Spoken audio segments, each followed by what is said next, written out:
and welcome to our series of talks, Ethics for a Better World. And today we join you from London on Global Ethics Day, which happens to also be the same day that we launch our guide, Ethical Dilemmas in an Era of Sustainability Reporting.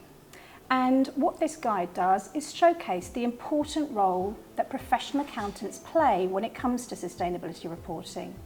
And through this guide, we outline the types of ethical dilemmas presenting to professional accountants in sustainability reporting and its assurance. Supporting the navigation of such ethical dilemmas, we also include a checklist of questions to help professionals apply the professional skepticism that they need, the curiosity, and that all-important probing to identify the threats and then go on to mitigate them. We also outline the work that IESBA is doing to ensure the continued currency of the ethical code, and of course provide an outline of the value proposition to all professional accountants in complying. So today I'm joined by my co-author, Lisa Weaver, who joins us from Warwick Business School, where she's a professor and expert in assurance, audit and ethics. Hello, Lisa. Hi, Sharon. Thanks for asking me to talk about these issues today. And it's great to have you here as well. And I have to say, I've really enjoyed developing the guide with you. So for our audience today, a few key questions. Let's just start off with what you foresee the role of the accountancy profession in sustainability reporting, and perhaps outline some of the key developments that they need to be thinking about. Sure. Well, I think this is a really exciting time to be in the profession, and as we know, the profession has been tasked with developing the sustainability reporting standards. And just recently we've had two standards issued, IFRS S1 and S2, a bit of a mouthful. And even more excitingly, these have recently been endorsed by IOSCO. So what we're going to see is that these standards that have been developed by the profession are going to be mandatory for the largest listed companies all over the world. So for the profession, it's a really exciting time. And when IOSCO published these endorsements, the IFRS Foundation came out and said that they see this as a real milestone moment. And whereas before financial reporting was seen as a separate entity from sustainability reporting, they're now two sides of the same coin. So the accounting profession is really at the forefront in the drive for good quality sustainability disclosures. And actually in that there's a huge role for accountancy professionals. So let's just take a little bit of a deeper dive and actually maybe evolve our discussion a little bit around the sort of ethical risks that may well present. If we think about some of the reporting dates, they're happening imminently. Systems to do the reporting are likely to be required at pace, and we know that reporting for sustainability will continue to evolve just as the sustainability matters themselves evolve. So therefore, we know that organisations are going to be turning to professionals for this particular insight. So what would be really quite good is if you just outlined actually some of the ethical considerations for preparers. Sure. Well, I think the key issue for me at the moment is professional competence and due care, which is of course one of the ethical principles in the ethical code.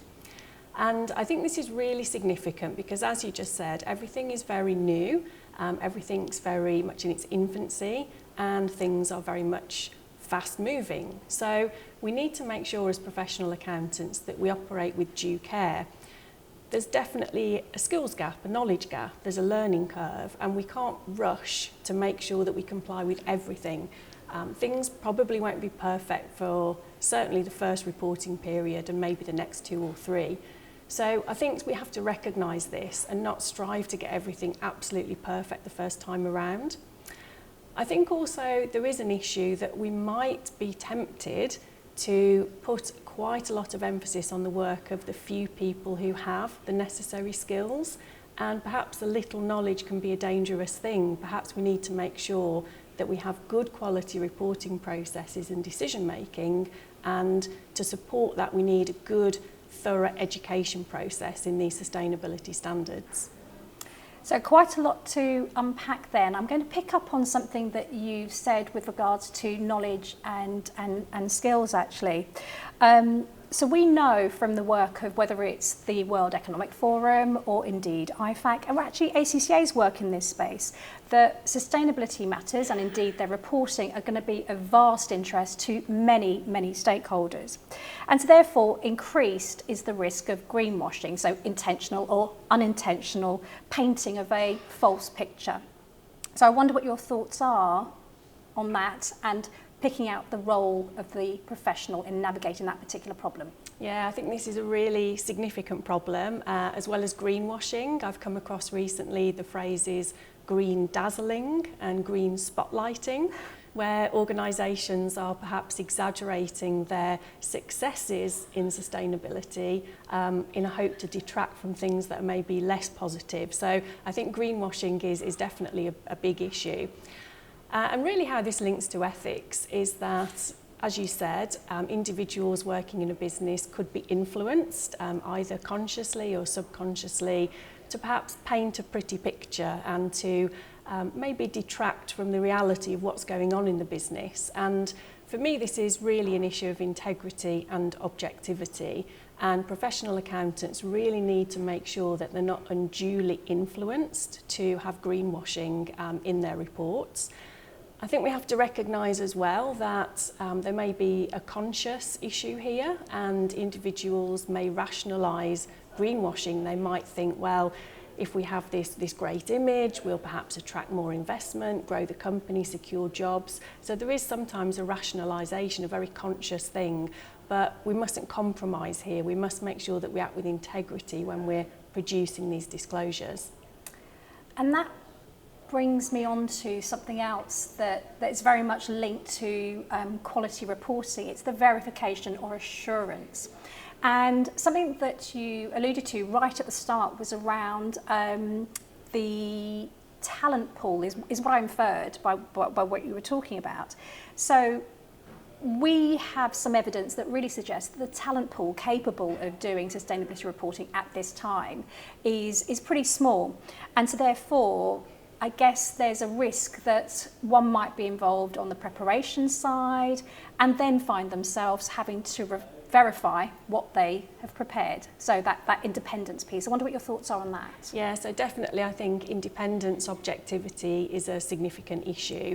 And the firms that are providing this assurance or going to be providing assurance on sustainability reporting need to really carefully consider how serious these threats are and put safeguards in place if necessary. So the obvious one would be using separate teams if that possible, but also making sure there's not a self-interest threat, making sure that they don't offer services that really they're not competent to do so.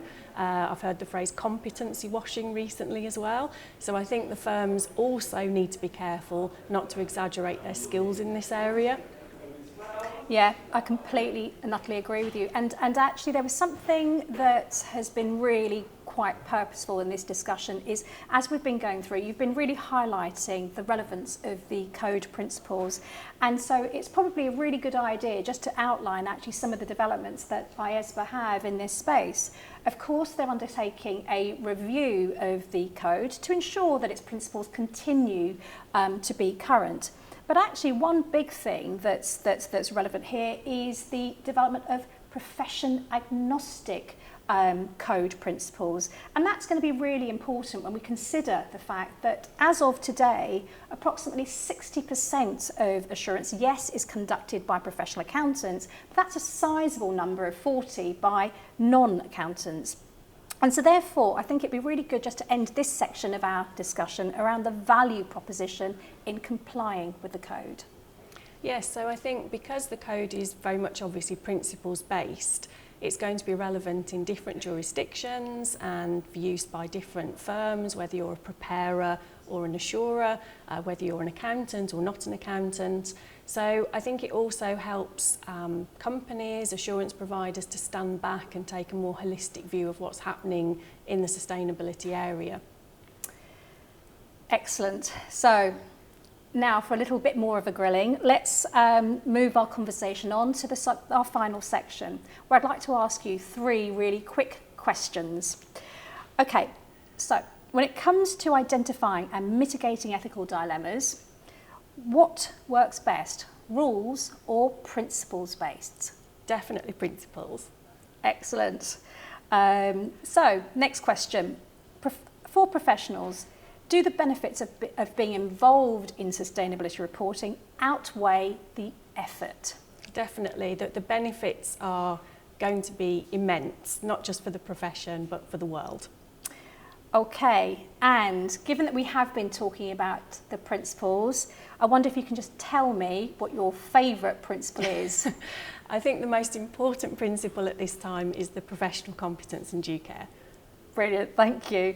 And finally then, another demand on you. Final words from you, 10 words on what your call to action will be for professionals.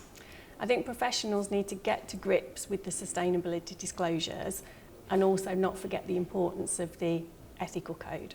So, thank you very much, Lisa. Your insight was amazing. And thank you to our audience for watching today.